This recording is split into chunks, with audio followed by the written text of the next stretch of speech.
Narito ang balita mula sa GMA Integrated News. Inuulan ngayon ng husto ang ilang bahagi ng Visayas. Ayon sa Pag-asa, nakataas ang yellow rainfall warning sa Eastern Samar, Biliran, Leyte at Southern Leyte. May banta ng baha at landslide sa mga nasabing lugar. May rainfall advisory naman sa Negros Oriental, Cebu, Bohol at Siquijor dahil sa malalakas na ulan. Ganyan din ang sitwasyon ngayon sa Kalayaan Island sa Palawan. Tatagalang mga babala hanggang alas 11 ng umaga.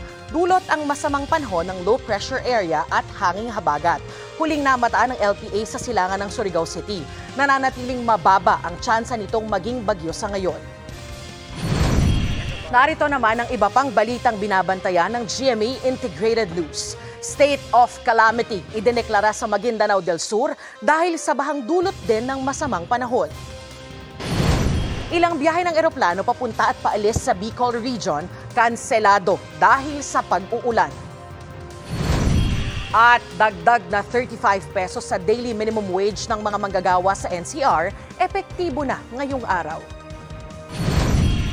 Para sa mas malaking misyon at mas malawak na paglilingkod sa bayan, ako po si Darlene Kai ng GMA Integrated News, ang News Authority ng Pilipino.